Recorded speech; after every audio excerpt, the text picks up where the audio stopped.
Piano here, coming to you live, and today we're going to talk about what it takes to actually be good at saving money. And I want to mention first and foremost that saving money is not the same thing as not spending money. You cannot spend money, like let's say I go to Target and I say, I was going to buy something for $200, but I buy it for $100. So I was prepared to spend two, but I only spent one. That is not the same thing as being able to hold $100 in my bank account. They're different skills. And so oftentimes we get those things mixed up, and we will often blame a situation of not being able to save on overspending. And in some ways they are the same, but stay with me because I'm going to point out what the difference is. All right, so for everybody who's been following me for a while, you guys, I have a book that's coming out really, really soon. It's available for pre-order. You can get it anywhere books are sold. It's called Cash Confident, Practical Money Management for the Modern Woman, and it is so fucking good. Like, I worked on it it took me like a decade to compile everything that goes into this book. I've tested it, I've worked with clients. I wrote it to be short and conversational. And so if you're looking to get your money stuff together for 2025, that book is like primo. All right. So anyways, let me get back to where I was going with this. All right. So when it comes to savings, we want to have three different kinds of savings habits. And they're different, and the money behaves different, and the timeline is different. And I think it's important that we look at those things differently, because when we lump it all together, we lose a lot of clarity. We really don't know where we're at. So the first type of saving is, I would call it planting. So this is money for investments. This is money for retirement. This is not rainy day money. This is not emergency fund. This is money that eventually this money eventually needs to make enough money for you to live on. Like that's what we're doing here. And so for most of us, the thing to do about this is get started, do it habitually. If you're working where you have an employer situation where you can like do a 401k, do the most to get the match. And if you don't have access to that, set it up for yourself, set up an IRA, or set up, if you have a business, a simpler step, talk to your financial advisor for what type of account is best. There are also really fancy ways you can put real estate into IRAs. You can sometimes put physical assets into IRAs if you're more advanced, if you're a little bit more advanced, and you could do a Google search on these things. But where I'm going with this is this money, the time frame of it is a slow build over time and then a slow spend over time. So this money is gonna ideally peak around retirement, and then we're gonna watch that deteriorate, you'll spend that money down. It's like if you've done really well in preparation, you may be able to not spend it all the way down. So that money, the number one tip for that money is to set it up automatically. Do not try to convince yourself to write checks out of each one of your paychecks. It doesn't work. I promise you. I try it. When I worked with clients when I was a stockbroker, the clients who set up their investment accounts where the deduction happened automatically saved every single month. Every now and then somebody would bounce the ACH or whatever, but that was rare. The clients who told me that they would write the check every month didn't. They didn't. None of them did. So the main trick about that is to get that automated as possible. And then the other trick about that is keep tabs on that money. Like when you switch jobs, move your 401k into an IRA and keep tabs on that money. Like literally, I'm telling you, people lose 401ks. Like fucking lose it. Like do not know where their tens of thousands of dollars went. And that happens because plans work with, investments. So let's say you leave a company, they don't have your address anymore. They switch investment firms, and now all of a sudden that money ends up in the state fund, or just, just being held somewhere for years and years. So set it up automatically. When you switch jobs, or there's a situation where you have a 401k or some plan someplace, keep that money consolidated. Like do yourself that favor. And check on it like once a year. If you have, talk to your investment advisor. If you don't have an investment advisor, you might want to get one. If you don't want an investment advisor, then do your homework. Like learn how to manage money. But what does not work is not having an investment advisor and also not knowing how to invest your money. That is not a skill. Like if you're not doing either of those, chances are that money's going to be lazy money. It's going to be sitting around. It's not going to be working for you. All right. So that's planting. Then we want to look at money for preparation. So this is money. So I like to call this a working capital fund. And I don't love the idea of emergency funds. And I'll explain to you the difference. So emergency funds, generally what people do is they'll set a dollar amount. They'll say, all right, I'm going to save $10,000 in my emergency fund, or I'm going to have 3 to 6 months in my emergency fund. And then they stop saving, which is, because the goal is achieved. And if you have 6 months of income, well then cool, that's fine. But most people are saving an emergency fund that it also doesn't take into consideration the things that they really need to be prepared for. And so when we have to be constantly dipping into emergency fund, it creates a lot of emergencies in our money. It creates a really high stress financial situation, which is no bueno. Like it's not good. Like the less stress, the less drama you can have in your financial situation, the better off you're going to be.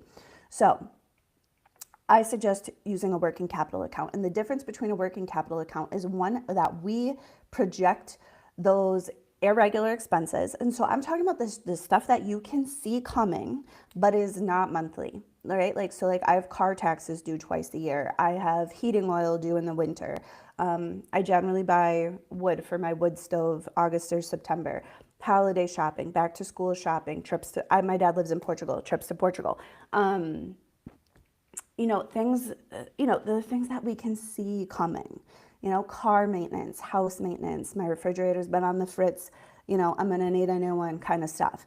So what we wanna do with that is we wanna grab a piece of paper and project out what we're gonna need for all of 2025.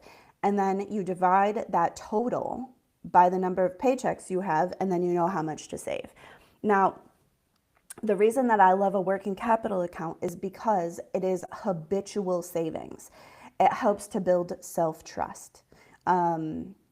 Because most of us, when we save money up to a certain point and then we have to spend it down, we have to rebuild those habits, which is stressful, and then it requires lifestyle changes.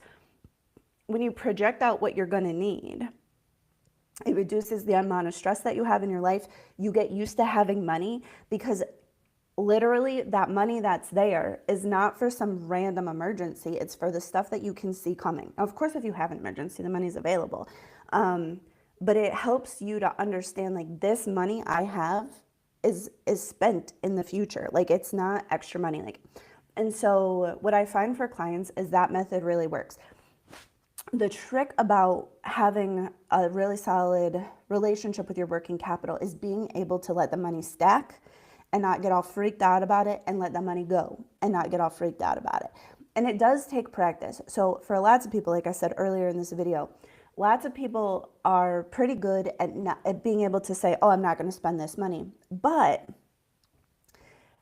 once their accounts get to certain levels, they freak out. They manifest emergencies, all their vets, all their doctor, oh my God, all their animals need to go to the vet, or the animal doctor, right? The vet is the technical term for animal doctor.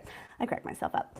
So we have to learn how to have money and be cool with it. And that's really the main skill here, because that's the part that people freak out about. That's the part, if you watch or if you're ever that person who gets a big fat tax refund and you think to yourself, I need to do something good with this money before I do something stupid with this money, that's an indication you're bad at holding money. And it just takes practice. And you have to learn to let it feel safe. You have to learn to build trust with yourself.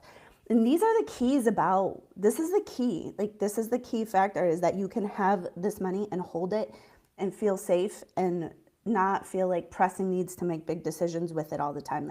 You set it aside for the things that you know that you need, and then kind of go from there. All right. So the next type of money, the third, one more thing about working capital before I move on. So the best way to save this kind of money is to set your direct deposit to go straight to that, to split. So some of your direct deposit go into your checking account, some of your direct deposit go into your savings account. That's the best way to do this. If you have to make the transfers, chances are you're not going to be as successful with it. So the best way to save this money is to set your direct deposit and then let it roll. And then as you watch your account build, sit with yourself sometimes and just be like, look at your money and log into your bank account, look at your money, say, it is safe for me to have this money. And if there's any discomfort that comes up in your body, just be with that discomfort for a minute, because when that discomfort is unaddressed, it gets into your decisions, and then we do real fucking weird shit with our money. That's what happens. There's nothing wrong with you if it's happened to you. You don't lack willpower. Literally, you just have to learn how to feel safe with money, okay? So, but if nobody ever taught you that and you don't know how to do it, you can really end up feeling like you're bad at money, you're bad at savings, when it maybe has been true in the past, but it's not like inherent about you. You know what I mean? Okay. So now we're going to move on. So the third type of savings is what I would call a pleasure account. So it's things for upgrades, it's vacations, it's new countertops, it's jet skis, it's fishing lures, like whatever does it for you. It's the things that you want. But where our retirement funds, our planting money is going to go up and down one time in a lifetime, and our working capital is going to go up and down, up and down, up and down, up and down over the year. Our pleasure money is going to go up to like a pinnacle, and then it's going to go straight down. So it's basically like you're going to save for the money for the vacation, you're going to buy the vacation. You're going to save the money for the countertops, you're going to do that. So that money you're going to watch to build to a pinnacle, and once you have enough money saved, you're going to buy the thing. And that's the third different type of savings habit. And so I just want to mention that these things they have three separate purposes. So one is to live off of. One is to like not get into credit card debt and to have money in the bank for things like snow tires. And the other one is to like enjoy your life a little bit. And they're three different habits, but we want to be really careful, because we don't want to be, let's say, spending our working capital money for the things that we've projected that we need on our vacation, because then we won't have the money that we need when the time comes for back to school shopping or whatever. And then what are we going to do? We're going to put it on credit, right? And if we don't have the money for retirement, well, then we have to move in with our kids, or, I don't know, live in a state-funded nursing home. That shit sounds real bad, So we want to make sure that these three separate kinds of funds are separate. The savings account for pleasure, you get to fund. I mean, you would probably do best with it to set that up automatically. But those are really good for things like if you get bonuses or you get tax refunds, or you get a nice little cash influx. That can be a really cool way to help fund for the more pleasurable stuff. All right, so that's my TED Talk for today. So I hope you learned something. Go ahead and feel free to ask any questions. Check out my book, Cash Confident, Practical Money Management for the Modern Woman. You can get it any place books are sold. It's available for pre-order, and it comes out in just a couple of weeks. So if you go and you buy it, it will be at your house before the holidays. All right, and if you want to talk to me about growing your business, if you want to talk to me about getting your money like specifically straight, and you want to work with me in a high touch, like high interaction capacity, there's a link to book a call, in the description of this video. All right, I love you. I'll talk to you soon. Bye.